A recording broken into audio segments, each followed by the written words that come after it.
si, c'est votre faute. Pas du tout, j'ai rien fait de travers. Bien sûr que si, comme d'habitude. Ah, je suis déçu, hein. Moi qui adore les pirates, là je trouve que leur réaction est un peu exagérée. Exagéré? Alors déjà votre costume ridicule là, ils l'ont mal pris, hein, normal. Et ensuite vous répondez, mais alors n'importe comment à leur question test. Hein. Oh, et faux, hein. J'ai bien répondu. Hein. Leur boisson préférée? Bam, j'ai dit rhum, direct. Très bien, et la deuxième question? Mais là aussi j'avais bon. Qui a écrit le thème principal de Pirates des Caraïbes? Bah c'est Hans Zimmer. Sauf qu'officiellement, c'est pas lui. Mais si, par sang bleu. Ah, commencez pas à parler comme eux. Hein. C'est Hans Zimmer, j'ai raison. Eh ben c'est pas si évident. En tout cas, ça mérite quelques explications. Cornet Guidouille, les revoilà. Ah, vous avez intérêt à bien leur expliquer, sinon on va finir à la potence. Pour le monde entier, cette BO est clairement signée Hans Zimmer. Zimmer, c'est probablement le compositeur de musique de film le plus influent de ces 30 dernières années. C'est un peu une rockstar du 7e art. Sauf que si son nom figure bien sur la plupart des pochettes des albums de la saga, ce n'est pas le sien qui est inscrit sur celle du premier volet. Alors ça, je peux pas le croire. Le compositeur crédité ici, c'est Klaus Badelt, et c'est dans cette BO qu'on entend pour la première fois le thème mythique de la saga, intitulé He's a Pirate.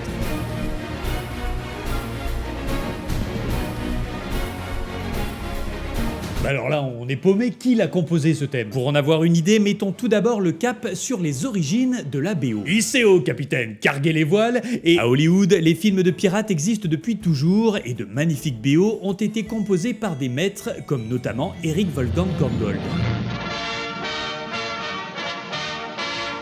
Lui, il a carrément révolutionné la musique de ce genre de film, avec par exemple Captain Blood ou encore L'Aigle des Mers. Impressionnant, bravo. J'adore les pirates, je vous ai dit. Hein. C'est un peu avec Korngold que naît tout le langage musical des films de pirates. Les grandes envolées, les mélodies nobles, les cordes agitées et les cuivres triomphants.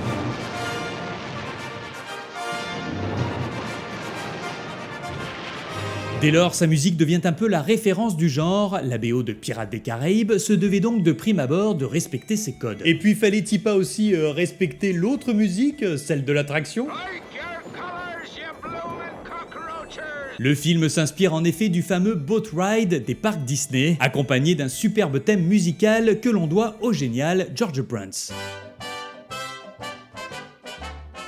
Sauf que pour un film d'aventure hollywoodien, difficile de réutiliser cette musique, aussi emblématique soit-elle. Il fallait donc en garder l'esprit, mais dans un élan beaucoup plus épique. Alors il fallait une BO qui respecte les codes traditionnels du genre, qui ne dénature pas l'attraction, tout en étant entraînante. Bah ça fait beaucoup, non? Ça fait beaucoup, mais quand le réalisateur Gore Verbinski se retrouve aux commandes du projet, il sait exactement à qui s'adresser pour ce genre de musique. J'ai bien envie de dire Hans Zimmer, mais je suis sûr que je me trompe. Vous avez raison. Ah ouais? Non, vous avez raison de dire que vous vous trompez. Morbleu. Gore Verbinski veut absolument Alan Silvestri. Non seulement c'est une référence en matière de musique épique et grand public,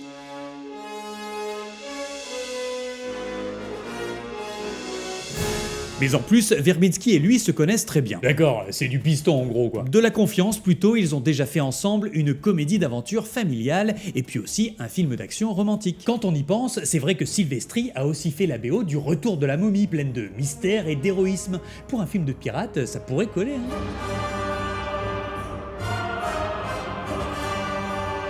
Mais voilà, la production décide soudainement de congédier Alan Silvestri, alors même que des affiches promotionnelles annonçaient déjà sa participation. Bah qu'est-ce qu'il a fait chavirer? Silvestri, c'est pas un marin d'eau douce? Malgré ce qu'on peut lire, la musique de Silvestri n'a pas déplu aux producteurs. Attendez, vous êtes sûr là? Parce qu'on parle quand même de Jerry Bruckheimer là, hein, un boucanier plutôt intransigeant quand il obtient pas ce qu'il veut. La partition de Silvestri n'a pas pu lui déplaire puisqu'il n'avait même pas encore eu le temps d'en écrire une seule note. I actually never got past 1M1. So it wasn't like I scored the film and it was rejected. Il semblerait plutôt que Bruckheimer voulait tout simplement travailler avec ses équipes, et en particulier avec un compositeur de confiance, Hans Zimmer. Alors ça, c'est peut-être la version officielle, mais perso, j'ai une autre théorie. Ah tiens donc, voyez-vous ça? Oui, je peux pas m'empêcher de penser que Johnny Depp a eu aussi un rôle à jouer dans ce revirement. Alors si vous pouvez pas vous empêcher de penser, expliquez-nous ça. On sait qu'au départ, le film se voulait plus traditionnel dans sa forme. Le capitaine Jack Sparrow devait d'ailleurs ressembler à ça.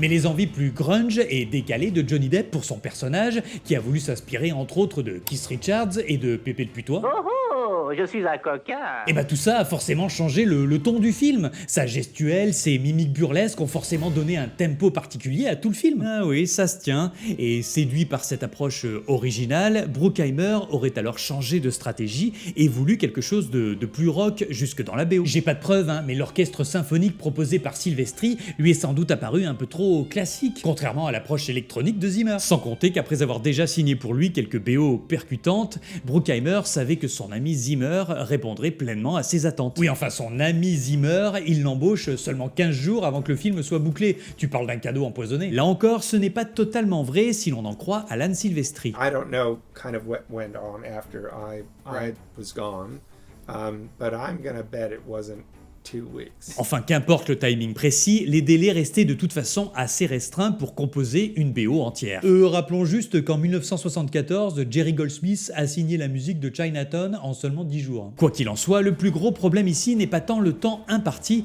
mais plutôt l'indisponibilité de Zimmer, totalement accaparé par la BO du Dernier Samouraï. Il a même promis à Tom Cruise de ne prendre aucun autre engagement. Et puis d'un point de vue contractuel, son nom ne doit tout simplement pas apparaître au générique d'un autre film en tant que compositeur, et ce, durant toute cette période. Ah bah le voilà acculé comme un rat dans une cale. Sauf que le musicien allemand est aussi un grand entrepreneur. Depuis déjà plus de 10 ans, il possède sa propre société de production musicale, Media Ventures, aujourd'hui rebaptisée Remote Control. Zimmer décide alors de confier le projet à sa boîte qui regorge de compositeurs talentueux, bien formés à ces techniques. Ah bah ils ont dû être ravis de se retrouver à bosser sur cet énorme blockbuster. Alors oui et non, bizarrement à l'époque, c'est un projet un peu bancal auquel beaucoup ne croient pas vraiment. On parle bien de Pirates des Caraïbes là. Depuis le plantage monumental de l'île aux pirates, ce genre de film est réputé maudit. Et puis un héros qui ressemble à un alcoolique, eh ben ça garantit pas un franc succès. Au moins, on vous a parlé de moi. En gros, si le film avait été perçu comme le futur phénomène mondial qu'il allait devenir, eh ben Zimmer aurait peut-être trouvé le moyen de s'y consacrer pleinement. C'est ça, alors je ne pense pas qu'il se soit débarrassé du projet, mais il a sans doute pensé que Sega ferait très bien l'affaire, et en particulier Klaus Badelt. Mais enfin, c'est qui ce bouche-trou? Alors non, hein. Oula, un peu de respect, hein. On l'appelle pas comme ça. Pardon. À l'époque, Klaus Badelt s'est déjà forgé une solide expérience des blockbusters hollywoodiens avec de magnifiques BO. Il est donc tout à fait capable de gérer. Peut-être, mais enfin, sans vouloir vous vexer, hein, si on regarde bien le générique, on voit qu'il est quand même assisté de plein d'autres compositeurs. Hein. Vu l'urgence, toutes les forces vives de Media Ventures ont dû être réquisitionnées. Et il y a même aussi Hans Zimmer. Alors, c'est précisément là que la frontière entre programmation et composition devient un peu floue. Au générique, Zimmer est crédité comme music programmer. Genre, il a juste programmé quelques ordinateurs, quoi. Dans le système Media Ventures, il s'agit plutôt de la programmation de maquettes électroniques contenant souvent une partie de l'ADN d'un morceau. Donc ça peut aller d'un rythme et de quelques sons, voilà, à pratiquement toute la mélodie d'un morceau qu'il reste plus qu'à orchestrer. Exact. Donc, il est fort probable que Hans Zimmer soit à l'origine de He's a Pirate. Attendez, vous allez un peu vite là. Selon plusieurs récits liés à la production, Zimmer aurait fourni des conseils à Klaus Badelt, des idées thématiques et aussi quelques maquettes. Ah ah! L'étendue exacte de sa contribution n'a jamais été clairement détaillée, mais il se murmure qu'il est insomniaque.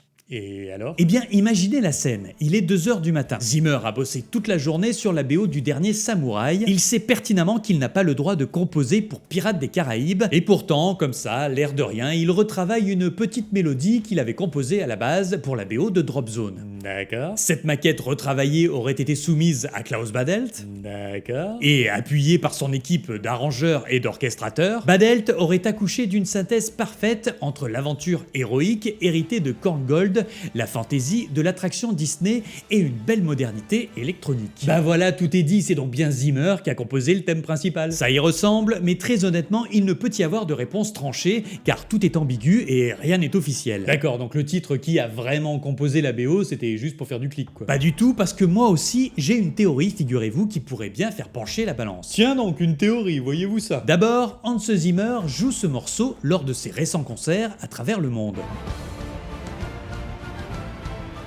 Oui, mais bon, vu qu'il a signé toutes les autres BO de la saga, difficile pour lui de pas en jouer le thème principal. Pas forcément, il joue aussi les morceaux qu'il a composés pour Le Roi Lion, mais sans inclure l'une des mélodies principales composées, elle, par Elton John. Ouais, admettons. Et c'est que ça, votre théorie, là? Non, allez, oublions les interviews. Parfait. Oublions les rumeurs. Ça me va. Oublions même les crédits du générique.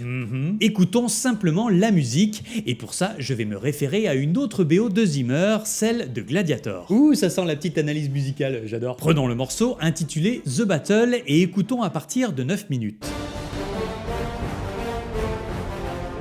Comme dans le thème de Pirates des Caraïbes, on y retrouve tout d'abord le même principe au début dit de l'appel et de la réponse.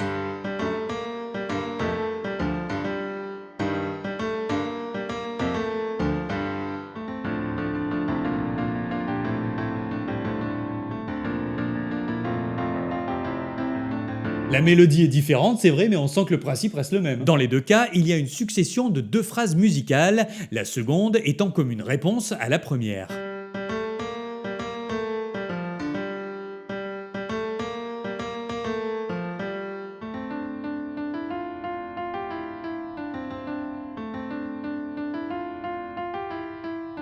Vient ensuite une sorte de mélodie qui emmène ailleurs et pose comme une sorte de question. Là encore, dans les deux thèmes, c'est la même chose.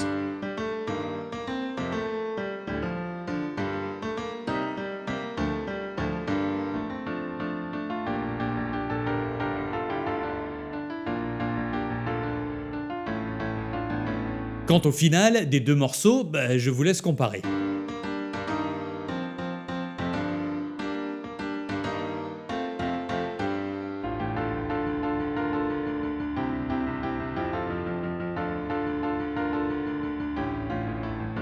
Alors je ne dis pas que c'est identique, je dis simplement que la structure, la logique et la dynamique sont de toute évidence profondément similaires. Allez, mais oui, bien sûr, c'est Zimmer qui a composé le thème des pirates. Je pense comme vous, en effet. Eh ben, tout ça pour ça. Oui, mais ce ne sont que des suppositions, et puis ce qui compte surtout, c'est de ne pas réduire cette musique à un seul homme. C'est vrai, car cette BO tout entière est probablement l'un des premiers grands succès nés de cette nouvelle façon collégiale de fabriquer de la musique de film. Pirates des Caraïbes est en effet devenu l'une des illustrations les plus célèbres du système Media Ventures, un système qui a permis de repenser une bonne partie de la méthodologie de la composition à Hollywood. Fini en partie la technique d'un seul compositeur à sa table, il fallait désormais aussi compter avec une fabrication collective de la musique de film. D'ailleurs au fond, le plus fascinant dans cette BO, c'est qu'elle ressemble un peu aux pirates eux-mêmes. Ah ouais, un équipage pas toujours organisé, et dont personne ne sait vraiment qui commande, et pourtant au final, ils ont réussi à trouver un véritable trésor. Merci d'avoir regardé cette vidéo. Et merci à vous, messieurs, de nous avoir écoutés. Comme à chaque fois, s'il vous plaît, on met un petit like, un commentaire. Et on s'abonne aussi, hein. Enfin si ça vous a plu, hein. Ça vous a plu? Bah voilà, ils ont tout compris, vous voyez, ils sont contents. Ah bah oui, tiens. Allez, dites-leur d'ouvrir cette porte, on a un nouvel épisode de Sur un air de cinéma à préparer. Finalement, ils sont pas aussi bêtes qu'ils en ont l'air. Vous, en revanche, on peut pas en dire autant vous concernant.